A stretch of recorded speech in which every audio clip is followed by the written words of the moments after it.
Afternoon sa inyong lahat. Na-miss ko din kayo. It's so good to be back here. Well, bago po tayo mag-umpisa, I want you all to join me in praying sa ating bansa. You know, I always see this, the big one, the big one. We can come against this big one in prayer. Amen? Nothing happens until someone pray. And minsan dagdag lang tayo ng maraming, ay naku, nakakatakot, ano kayo mangyayari, pero hindi mananalangin.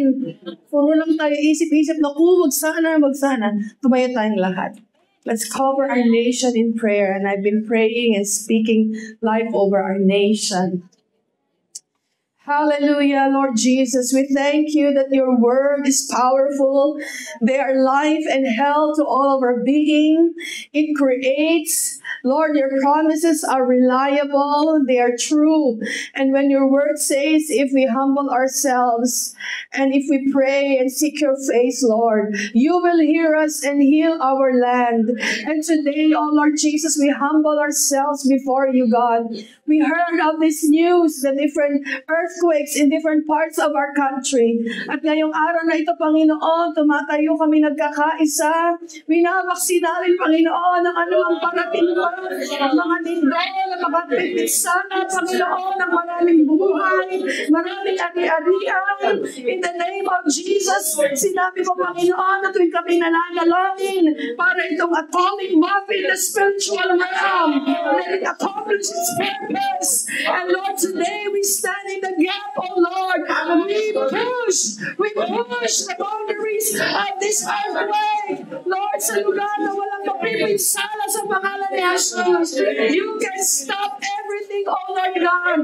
By your words, Lord Jesus, it can stop in the name of Jesus. Thank you, Lord. Send your angels. Let not your judgment fall upon us as a nation, oh Lord. Have mercy, oh God, we pray. Have mercy, Lord God, we pray. In Jesus' name, we pray for covering sa aming mga pamilya, Panginoon. Dalayan ko ang aming mga magulang, mga anak ng aming mga kapatid. Lord, ang kanilang mga tahanan. Bakuran mo ng iyong banal na dugo sa pangalan ni Jesus. Saan man silang kaming nagpupunta, in and out of the homes, Lord. We pray that you will cover them. In Jesus' name, Lord, I pray that you will put a ring of fire upon each one, oh Lord, the members of our family. We bless you, Lord. We commit them before you. In Jesus' name, amen. Amen. You may be seated.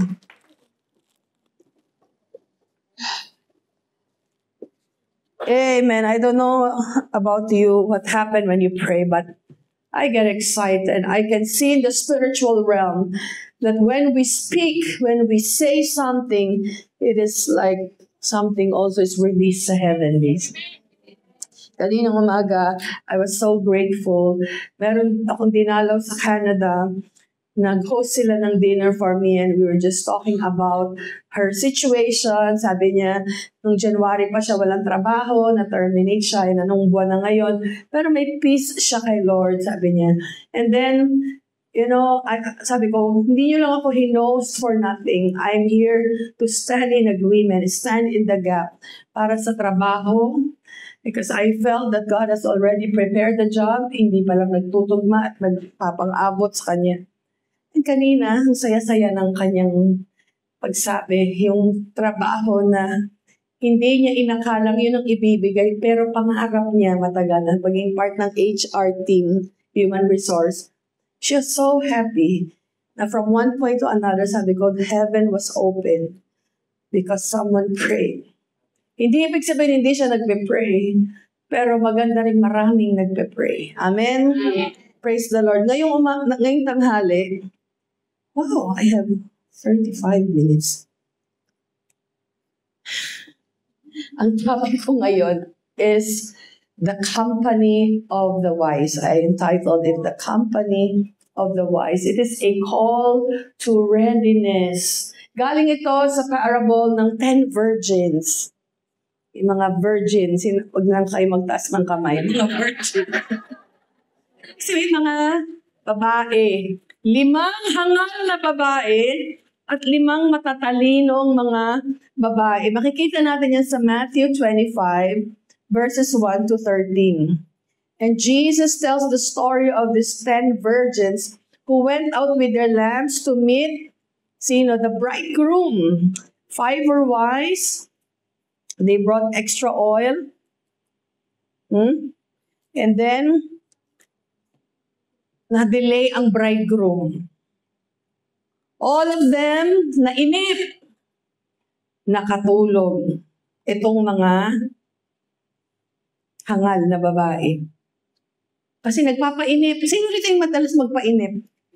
Yung nainip na wala pa, ayan, kinamay, nagdesisyon, kaya sablay ang mga desisyon. So at midnight, sabi sa Matthew, a cry announced the groom's arrival. Narito na ang ikakasal, ang lalaking para sa mga birhen. And the wise trimmed their lamps and had enough oil, but the foolish realized theirs were going out and asked to borrow. Sabi ng mga hangal na babae, naku, wala na tayong langis. Pahiram naman, besh. Mga pwede mo akong pautangin muna, pabalik ko rin. So, hindi sila naging handa. So the wise refused. Sabi na, ba't namin kayo bibigyan? Well, ito'y sapat lang para sa amin. So the foolish went out to buy more oil, but while they were gone, sabi doon, ubus na, wala na kayo mabibili. Huli na ang lahat. So those who were ready went with him into the wedding feast, and the door was shut. So later the foolish virgins returned, asking to be let in. But the groom replied, I do not know you. Sinabi nung kasintahang lalaki rito sa parable, hindi kita nakikilala, sinara ang pinto. Para doon sa mga hangal na babae. So, kaya sabi niya sa verse 13 ng Matthew, keep watch because you do not know the day or the hour. Maging mapagmatsyag kayo, maging mapagbantay kayo sapagkat hindi niyo alam kung anong oras, anong araw darating ang bridegroom. And the bridegroom here speaks of the Lord Jesus Himself. Siya ay muling babalik sa atin at kailangan ng kahandaan para sa ating lahat. Makikita natin dito, isipin niyo ang isang kasalan na half ng kanilang entourage nalimutan ang kanilang damit pangkasal. Nakapangpunta sila sa NTUC o sa Paya Nebar na gay lang si Rai. Yun ang kanilang kasuotan. Nandiyan naman, tika muna, pahiram muna ng blouse, pahiram muna ng barong, mapapatungan ko lang ito. Parang gano'n ang epekto sa kapanahunan natin. Kaya nga sabi ng talata, pagka raw ang umaten sa isang kasalan at hindi nakaayos ng damit, mali. Hindi siya kasama roon sa piging, sa dulang ng ikakasal. So hindi sapat na may ilaw tayo. Kailangan may langis din. Ang ilaw, ito yung ating public testimony. Ang langis, ito yung ating private devotion. Maraming mukhang may ilaw, maraming mukhang may ningning, may liwanag kasi naglilingkod.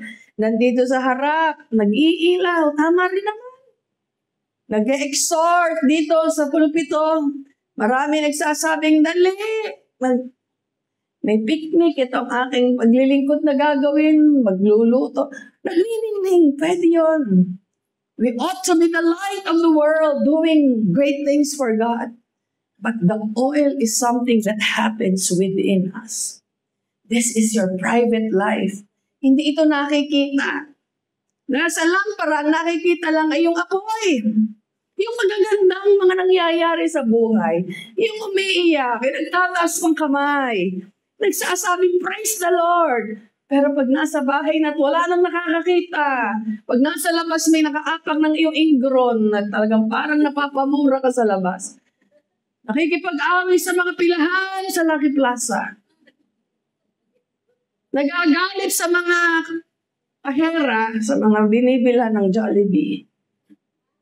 Pag kayo nasungitan. Yan ang totoong laban ng buhay, yung private life ng tao, hindi dito sa simbahan lang. You understand what I'm saying? So, hindi lang sapat na may ilaw tayo, dapat din may langis.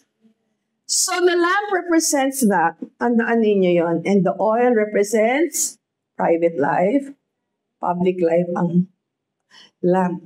So, gusto sabihin sa atin ito, hindi natin pwedeng hiramin ang relasyon sa Diyos. Uy, pahiram naman ang closeness nyo kay Lord. Meron ba kayong kinaiinggitan ng relasyon nila kay Lord? Yung sweet sila? Hindi pwedeng mahiram yon. PL, ang sweet-sweet mo naman. Kay P-Bless. Pahiram naman ng sweetness. Sana ganyan din sa asawa ko. Pahiram mo naman yan. Ganyang sweetness. Nagsusunduan kayo sa trabaho. Nilalagyan ka ni P-Bless ng tuwalya sa likod. Ay, ang sweet. Pagpawis na pawis. Tuwang-tuwa naman si Pastor Leo. Yung parang nakasunod sa kanya si Inday. Sabi niya, ka dito, tapos ka naman sa trabaho. Parang naghahatid lang sa eskwelahan. Parang si Junjun ang hinahatid. Noong time na nagpapagaling siya, noon yun. Huwag na kayong mainggit. But you can also share the anointing when the bridegroom comes. Kaya sabi niya, wala, hindi ko pwedeng pahiram sa'yo itong langis. Sapat lang ito para sa akin. Wala akong pang-alay sa iba kasi personal mo yun. Dapat may sarili ka ng relationship kay Lord. Hindi tayo pwede maghiraman ng ningas. Kanya-kanya pala. So tingnan natin sa context ng Jewish wedding. Bakit ba kasi ang hinihintay yung mapapangasawang lalaki, di ba normally ang nagtatago, babae? Di ba tayo yung, wow, tayo. Di ba mga babae, tinatago sa mga kwarto? Nung araw, mga matatanda sasabihin, huwag ka munang lumabas, delikado, baka ma-aksidente kay kakasal ka pa naman. Pag tumatanda na, hindi ba, lumabas ka na ng lumabas? Dalian mo na nang makasal ka na. Pero ang costumbre noon, huwag kayong maligaw rito, ang costumbre noon ng kasalan, dalawang stage ng marriage, may betrothal at merong wedding feast.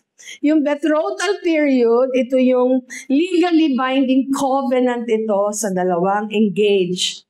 Engaged na kayo, hindi ka na pwedeng paligaw, hindi rin siya pwedeng manligaw.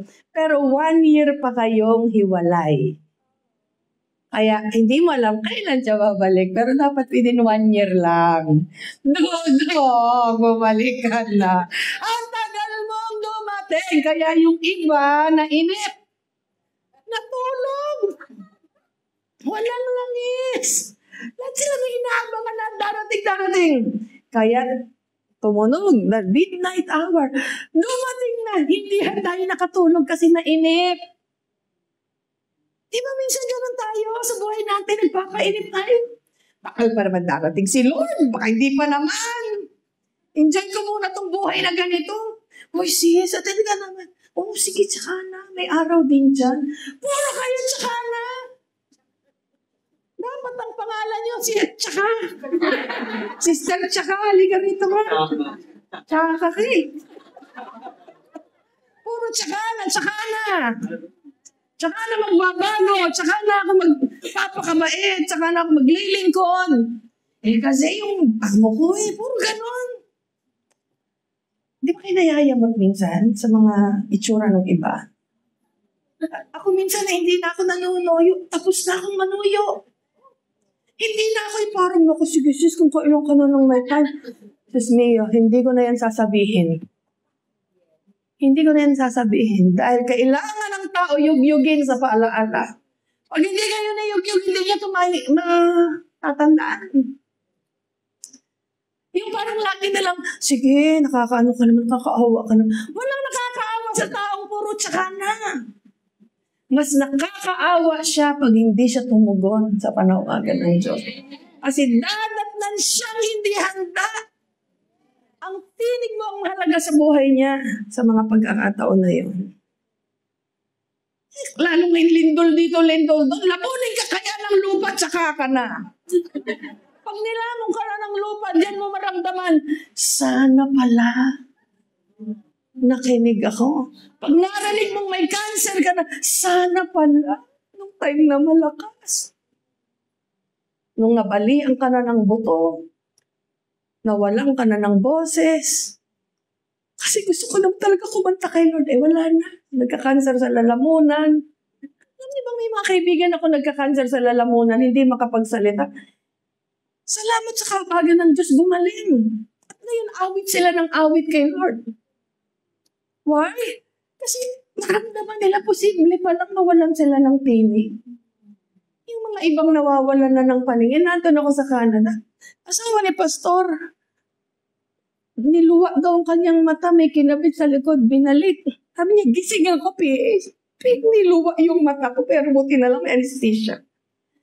Kwentuhan kami, namumula yung mata niya nung araw na yun. Tapos na-disconnect yung kinabit. Uulitin na naman. Lalo ko na-appreciate yung mata ko. Hawakan niyo yung mata niyo. Na walang nadi-disconnect dyan. Blessing ang mata. Kahit wala walang pera, basta buo ang mata. Alam niyo kung bakit? Kahit may magbigay sa iyong 1 milyon, ibibigay ang mata niyo. Hindi niya ibibigay, di ba? O, may 1 milyon na kayo.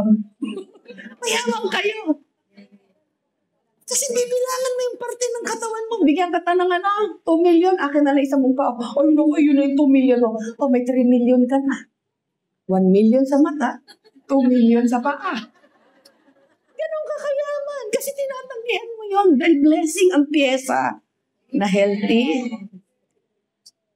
Kaya, pag hindi natin vinalyo kung ano meron tayo ngayon, at puro tayo pagpaliban, we keep pushing the boundaries, kaya wala tayong kinapupuntahan. Imbis na natatamasa na natin ang blessing, ang tanggal ng blessing.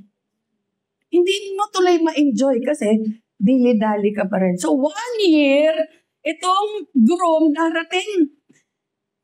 So, itong mga matatalino, okay, talagang sa katalinuhan, nag-trim na sila. Baka bukas dumating. Laging ganun. Meron silang paghahanda. Tingnan natin. I want to share with you 4 points. Ready naman kayo sa 4 points na to. Titingnan ninyo kung kayo'y kasama sa grupo o sa barkadahan itong matatalino na to. Saan barkada kaya kayo? Sino ba mga beshi nyo dito? The company of the wise or the company of the foolish? Dalangin ko ngayon na dito tayo sa grupo ng mga matatalino. At ano ba itong mga katangian ng matatalinong ito? Number 1, they are spiritually prepared and watchful.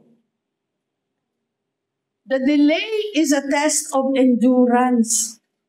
Watchful sila kahit may delay. Kasi na-develop sa kanila yung kasigasigan. Ano endurance? Hindi karaniwang basta sumusuko. Kahit hindi pa nakikita yung sagot ng Diyos, andyan lang. Kahit sabihin, wala pa naman ako nakikita ang blessing there, pero hindi ka bumibitaw. Huwag kang bibitaw! Kahit nakikita mo may delay. Kasi si Madam, hindi pa nagbabago. Huwag kang bibitaw. Huwag mong lalasunin. The bridegroom chose to delay his coming. And this represents yung mga waiting season ng life natin. Di ba? Yung naghihintay. Pero matatalino, spiritually prepared. And they are watchful. So delay is not denial. Hindi ibig sabihin, tinatanggihan ka ng Diyos pag may delay. Kagaya na itong babaeng pinag-pray natin sa Canada, January na wala ng trabaho. Ngayon, pinapag-umpisa na siya sa October 21. Matatapos insurance siya October 25. Saktong-sakto. Meron na ulit kapalit. You know what I'm saying? At sa mga time na wala siyang trabaho, binigyan siya ng pay ng kanyang company, napagawa niya yung basement niya worth $32,000. Binigyan siya ng company. May na-accomplish siya nung time na siya ay naghihintay. Pero she kept serving. Hindi siya nagdamdam sa Diyos. She kept looking up to God. Sa Matthew 25 verse 4, sabi rito, the wise took oil in their vessels with their lamps. So preparation is the key difference between the wise and the foolish. Yung paghahanda. And so the wise virgins didn't show up. Itong mga Matatalino rito, hindi lang sila basta nagpakita. They came ready. Ang hirap naman nagpakita ka lang dito, tapos wala ka namang kahandaan sa puso mo. Ay, ano ba meron? Ay, kakanta pala. Hello! Pupunta ka sa simbahan. Ay, anong gagawin? Magsasamba sa Diyos. Ay, may offering pala. Hello! Hindi ka mahanda. Wala ka bang iaanay sa Diyos? Pinaghandaan nyo. Kaya sabi ni Pablo, malayo pa, iniisip nyo na. Hindi kung gusto nyo in-advance, kaya iba ina-advance. Kagaya kanina, ang hirap ng DBS hindi maka-online. Kung anong signal, may paghahanda. Every aspect of our life, kailangan ng kahandaan. So, spiritual preparation demands urgency. Ano ibig sabihin nun? Paghahanda, kailangan parang merong sa puso mo yung pagkaramdam ng agad-agad. Hindi ka parang yung antok-antok ka kasi. May kaagaran sa loob na nararamdaman. Oh, tawagan mo na si sister kasi parang tatalon na daw yun. Oh, di pa yan tatalon. Sabi ng mga Ilocano, may punto pa yun. Oh, di pa yan tatalon. Ay, apo. Sabi na. Tumalo na. Eh, kasi akala mo hindi pa. Yung urgency, merong ramdam na, oo nga, baka kasi ngayon na siya niya gawin yun. E di tawagan. Alam niyo ba kung saan ako naiinip pag nakikita ko typing sa WhatsApp? Sa Messenger, typing. Ano kaya to? Kasi gusto ko 10 cents. Tatawagan ko yun. Ano ba yung tinatype mo? Sabihin mo na nga. Para kahapon si Kish. Sabi ko, ano ba tinatype mo? Huwag ka magka-type doon. Hindi, mamasil ka lang yan. Kaya wag kayo parang, ang tagal. Kung kaya na may load kayo, tawagan niyo na. Ano ba itong iniiyak na sister? Prayer request na. Baka naman nito parang nagdurusan. Minsan, gano'n ginagawa ko pagtawag ko sa inyo, magang-magana pala mga mata ninyo sa kaiiyak. Hindi ka iga-iga, hindi ko lang kayo nare-replyan. Tinatawagan ko kayo, kaya wag kayo matatakot. Diyos ko, si PX tumatawag. Ano nakakatakot doon? Ano kung tumatawag? Hindi maganda manalangin. Alam mo yan, papalakpak ka pa. Talagang, di ba? Saya-saya ng buhay natin, nagtawagan tayo. Kasi I can pray. I can stand in agreement. Maputol ang dapat maputol. Matalian ang dapat matalian. Makalagan ang dapat makalagan. Nang agad-agad. Yun ang urgency. Preparation demands urgency. So, mahalaga ang spiritual preparedness. Amen. Number 2, they live with wisdom and foresight. Araw-araw, pinapractice nila ang pagiging matalino. Alam niyo ba, inaaraw-araw ang kagandahan at katalinuhan. Hindi lang kagandahan, inaaraw-araw. Kung araw-araw nagkikilay kayo, bahagi ng buhay ninyo yun. Di ba, hirap naman, lumitaw kayo kay madam, wala pala kayong kilay. What happened to you, Julie? Ay, ma'am, sorry. Inaaraw-araw, ganun din ang katalinuhan, pinapractice every day. May foresight. Meron kang pagmamatsyag, ano kaya mangyayari? Alam niyo ba kahapon, sabi ko sa kapatid ko, mag-stock ka ng tubig na inumin. Kasi ang fault line nasa Marikina. While we are praying na huwag mangyari, hindi ka rin ibig sabihin, walang gagawin. Diba? Nakalagay na doon, no? Maglagay kayo yung mga mahalagang dokumento, ilagay sa plastic na hindi nababasa yung dokumento. Baka walang ATM, kasi sabi ko maglagay ka ng cash sa bahay, at baka blackout, walang mga kuryente, hindi na maka-withdraw, hindi makabamili. Yung gatas ng anak mo, yan. Gamot ng tatay namin. Sinasabi ko, yun ang paghahanda. May foresight ka din. Eh di maganda kung hindi nangyari. Kaya naman nanalangin. Pero hindi rin ibig sabihin, walang gagawin. Understand what I'm saying? So the wise virgins look ahead. Baka darating na yung groom. Sige, ano muna tayo, tabas muna ng mga ilawan natin. Oh, magtambak pa tayong langis at baka pag dumating, Wala tayong ilaw, di man lang natin makita ang kapugian ni Piolo. Pag hindi kayo handa, nasa harapan nyo na pala yung mapapangasawa ninyo, mukha pa kayong madusing.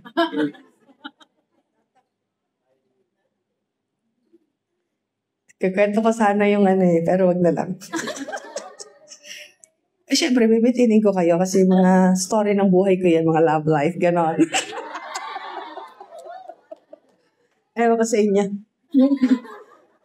So, the wise women didn't just live for the moment. Alam nila, meron silang foresight of what is coming regarding their relationship with God. Inaalagaan yun. Kumusta ang relasyon niya kay Lord? Healthy pa ba? Yes.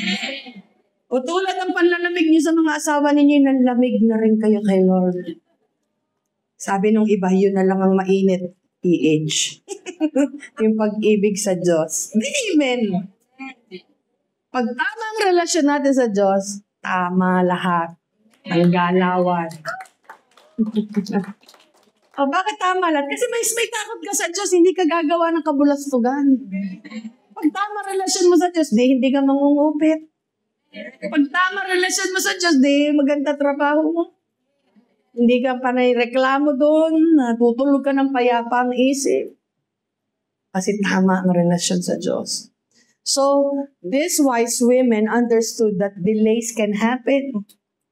Naintindihan nila, hindi sila parang nagmumuryot doon, hindi sila nasisiraan ng loob. Kaya huwag kayo masisiraan ng loob. Sino rito yung hanggang ngayon naghihintay pa ng kanilang darling? Naalala ni nakita ko sa Facebook, it's better late than single, sabi naman doon. Napaisip ako, ano daw? It's better late than single. Kuna naman. Ay naante, meding. Pero hindi na yun ang pursuit mo sa buhay. Hindi na yun ang pangarap mo. Sus naman, 60 na, madam. Mahalin mo na si Lord ang buong lakas ng buhay mo. Kasi magdaramdam lang kayo na magdaramdam. So the Proverbs 9:10, the fear of the Lord is the beginning of wisdom. Gusto mong maging matalino? Pagkatakot sa Diyos. May spiritual foresight sila. So living wisely means making eternal decisions in your daily life. Tinitingnan mo kung yung decision may eternal value. Eternal value ba itong gagawin ko? Ano ba eternal value? Yung parang may bilang sa kabilang buhay. Pag wala, di wag mong gagawin. Oh, bakit ako magtsatsaga? Bakit ako mananalangin dito sa, di ko naman kadugo ito, tapos ini-snap-snap pa ako nito. Pag nagpa-pray pa, wagas na wagas. Siya naman, di nagpe-pray, tulog siya, pero ikaw nananalangin sa kanya, di ba? Parang hindi tama ang laban minsan. Amen daw. Tama naman. Pero, merong eternal value sa'yo yon. May eternal reward. Kaya ginagawa mo. Bakit magtsatsaga si PH? Maglingkod, may eternal value. Ba't ako magbibigay mo? Ang lakas ko, buhay ko, kaluluwa ka, Lord. Iyo. Of course. May eternal value. Kasi hindi lang tayo nabubuhay para dito sa lupa. One day, magpapakaabot tayo doon sa kabilang buhay. Sana makita ko kayo, ha? Sana magpakaabot-abot tayo doon, ha? Huwag muna ngayon. Huwag muna bukas. Huwag muna kaagad-agad. Dahil marami pang dapat makarinig na mga mapupunta sa impyerno pag hindi nakarinig ng mabuting balita. Kaya ang panalangin ko sa Diyos, sabi ko, Lord, pag ako'y namatay, buhayin mo akong ulit. Oh. Alam niyo ba yung kantang kung mayroon lamang akong 1,000 buhay, abadaigang pusa. Ang pusa, 9 lives. Hindi pagkakait, lahat sa'yo'y ibibigay. 1,000 buhay. Sabi ko, Lord, gaya ng dagat, di napapagal sa pag-alon. Sabi doon, puso ko ay sa iyo. tatapat sa habang panahon. Kaya sabi ko doon sa mga pastor natin, kung aksidenteng ako'y namatay, buhayin niyo ako ulit. Sabihin mo, sa pangalan ni Jesus, come back to life. Wake up, PH, wake up! Ganon, magigising ako noon. Ba't kayo natatawa? Totoo itong sinasabi ko. Meron isa sa inatake sa puso sa Melbourne, sa Australia. Local siya, Singaporean, na napunta na ron. Team natin, isa sa mga preacher natin sa Cornerstone. Nasa Canada ako nung nangyari. Helicopter siya, ambulance na helicopter. Inatake sa puso. Wala siyang heartbeat for 45 minutes. Walang nabubuhay sa gano'n. Pero ang revelation sa amin, nang nagpe-pray kami nitong mami ni Kay, si Pastor Cathy, sabi niya, Kat. Sabi ko sa kanya, Kat. Cathy kasi. Parang nararamdaman ko, gisingin siya. Oo, te. Yan din ang revelation sa akin. Gisingin natin. Ginising namin. Pero ang layo namin. Nasa Pilipinas siya. Nasa Canada ako. Ginising namin sa prayer. At tinimbrihan ko yung kapatid kong pastora sa Australia. Gisingin mo pag tinalaw mo. Sabihin mo, Lawson, wake up in the name of Jesus. Wake up in the name of Jesus. Nabay nagising. Buhay na yun. Nung araw na time na winake up niya, after 2 hours, he came back to his senses. Wake up in the name of Jesus. Because ang tao, wala siya consciousness somewhere. Hindi niya nga niya alam kung nasan siya, sabi niya. Pero he's alive. Kaya nung church camp sa Australia, andun ako, naglalakad kami sa gitna ng maginaw na panahon. Kumusta yung buhay mo nung time na ikaw ay nakakoma? Koma eh. Ilang araw comatose.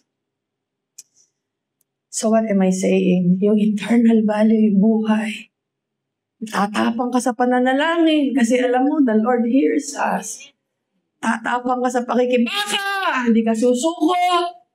Kasi alam mo, merong kapupuntahan. Hindi ka titigil magyaya ng iyong kaibigan kasi may eternal value yun. Hindi lang sarili na natin iniisip natin. Kung gusto niyo magdoble-doble biyaya ninyo, isipin niyo yung taong iba. Huwag lang sarili ninyo kasi gusto ng Diyos yun. Yung nag-iisip ka ng buhay ng iba, akayin mo siya. Kaya I am enjoying double honor, double blessing. Why? Because nabubuhay ako hindi na para sa sarili ko. Lahat ng parang ibubulid, hali kayo. Kung usapan ko yan. Sabi ko nung ako'y nasa church camp, wala akong dapat patunayan sa inyo. Nakatingin ako sa kanila, daming tao. Pinanalangin ko ang mga kabataan. Pagkatas ko manalangin, parang gusto ko umiyak. Kahit buksan ko ang aking bibig, walang lalabas kasi parang punong-puno ako ng pagkilos ni Lord. Parang He gripped my heart. Nakaganto ako sa pulpito. Nakasara ang aking mata. Hindi ko alam kung mag-uumpisa ako o hindi. Sabi ko sa mind ko, Lord, nakatingin silang lahat sa akin. Ginawa ko po yung nais mong gawin ko, ipanalangin ng mga kabataan. Pero parang hindi ako makakapangaral ngayon. Tulungan mo ako. Dahil gusto ko na maglumpasay. Kaya sabi ko sa mga nakikinig, the good thing about preaching here is that I don't need to prove anything to anyone.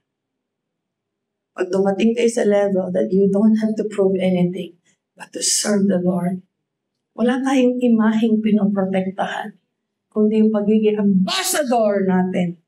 Tayo embahada ng Diyos. The ambassadors of Christ. We represent Christ wherever we are. May foresight. And then number 3, the wise company have an active and enduring faith. Kaya active, sinabi doon kasi buhay ang pananampalataya. Hindi patay, buhay na pananampalataya. Gumagana ang faith. Hindi lang gumagana sa panahon ng kasaganaan, kundi lalo't higit gumagana ang faith sa panahon ng pagsubok. Diyan nyo i-apply lahat ng natutunan ninyo. So the wise had oil in their lamps. Their faith was alive. It's not just a title or a tradition, but it is a living relationship with Christ. So ang oil na ito ay parang banal na spirito din sa puso natin. Active fellowship with the Holy Spirit. Kasi hindi naman natin nakikita si Jesus eh. Di ba? Hindi siya physical na nakikita na parang nakikita ko si Pastor Henry, si Pastor Leo. But the Holy Spirit was given to us. Yun ang ating kaulayaw. Yun ang ating ka-fellowship. Siya ang ating kinakausap. The Holy Spirit in us. Hindi ka maliligaw. Hindi ka malilito. Hindi ka mapapangibabawan ng mga consumption sa buhay. Every day, we can pick up so many things to trouble us. Di ba? Ang dami naman talagang pwedeng pick upin. Yung message ng asawa mo, o kaya yung message ng nanay mo na pwedeng may hihingin, o kaya wala ka namang pambigay. Pwedeng pick upin lahat yun. Pero why would you pick up something to burden you, to wear you down, to make yourself feel heavy? Huwag na lang. Ibigay mo sa Diyos. Amen? So that is where your faith needs to be activated. Because faith without works is dead. Sabihin nyo nga, faith without works is dead. O, tingnan mo yung katabi mo kung patay. Mukha ba siyang patay?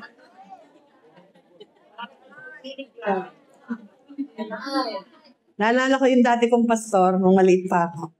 Pag daw siya namatay, ang kamay daw niya iganon sa ataol. Parang pag tinignan, parang natutulog lang. Patalastas lang yun. Lastly, number 4, they are ready for Christ's return. Kaya sila matalino. Handa sila sa muling pagbabalik ni Jesus. Handa sila inside, handa sila outside. Inside and outside, handa. Naalala ko yung prayer meeting ni na Pastora Melanie noon. 24 hours prayer meeting. Sabi nila, kanta tayo. Ako'y buhay, hindi patay, nakikibaka. Para daw gising sila magdamag. Oh, tayo muna, kanta muna tayo. Ako'y buhay, hindi patay. Bali-balik na yung nakakanta. Alas 3 na ng madaling araw. Ako'y patay, hindi buhay, nakikibaka. Ako'y patay, ako'y buhay, ay buhay, hindi patay. Ako'y tulog, hindi gising, nakikibaka.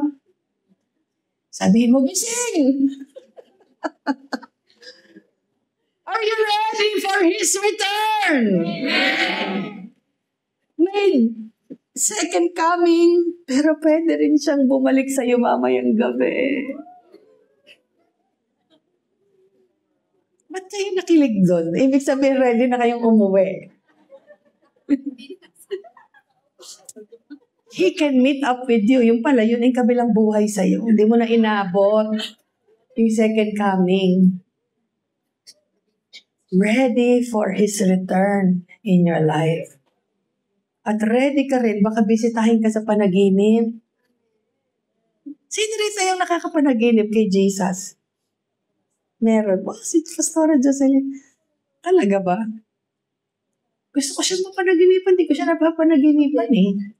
Minsan napapanaginipan ko lang may angels, parang hanggang dito lang, o kaya, yun ang desire ko. Pero lagi nakakapanaginip sa kasi Nanay Lilian, na pinadala ka na naman ni Lord, doon, mamitas ka ron ng maraming punga.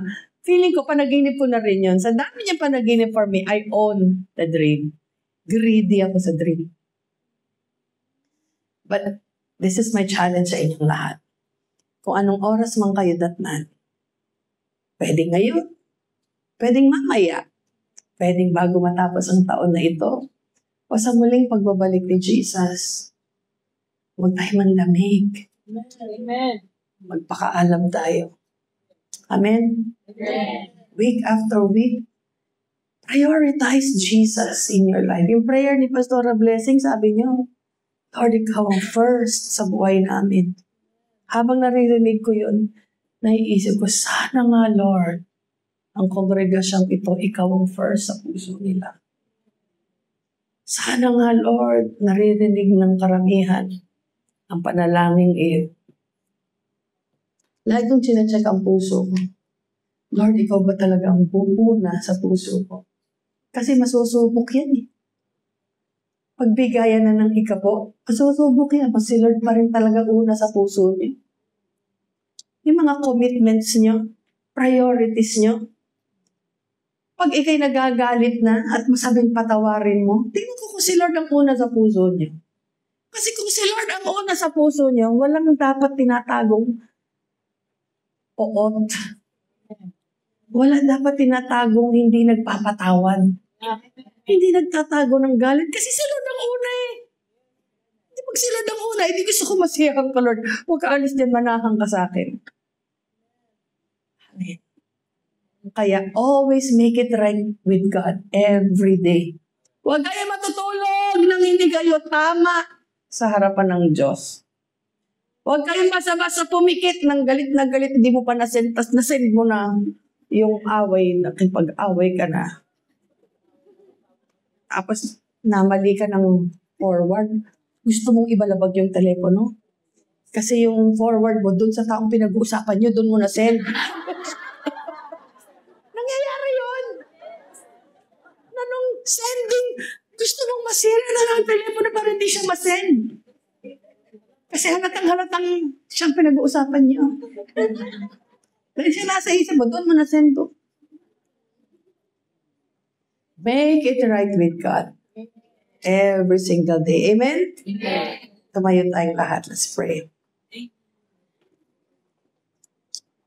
1 Thessalonians 5:6 ang sabi rito, kaya nga kailangan tayo'y manatiling gising.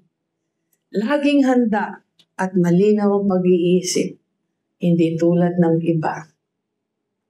Lord, ito ang aming dalangin sa araw na ito, that we will not be like others who are asleep, but we are awake in the Spirit. We are sober, waiting for your return. Lord, help us today. Help us, Lord, kung mali ang puso namin sa iyo, Panginoon. Patawarin mo kami, linisin mo kami. Lord, we want to serve you. We want to honor you in our lives. Kung may mga panahon na nananaig ang laman, nananaig ang pag-uugaling hindi tama at masama, patawarin mo kami, Panginoon. Give us the grace and the ability to do what is right, to exercise wisdom at all times, to make right choices in our lives every single day. That we will choose you, not our lives. For your word says, he who is willing to lose his life for my name's sake shall find it. But he who is willing to save his life will lose it. Nasa harap tayo lagi ng laban every day. It's our choice whether we would choose to camp at the side of Jesus or park at the side of the enemy. But Lord, this is my prayer that this congregation will remain pure, will remain steadfast, strong, always abounding in the work of the Lord. Amen. Hindi binibigyan po ang panlalamig, subalit handa sa iyong muling pagbabalik. Hinahanda ang ilawan, hinahanda ang langis. Our public life and our private life matters to you, Lord. Thank you, Jesus. The blessing of God the Father, the blessing of God the Son, the blessing, fellowship of His Holy Spirit abide in us and dwell in us, both now and forevermore. Now all God's people say, Amen. Amen. Amen. Lagi kong hindi pastor,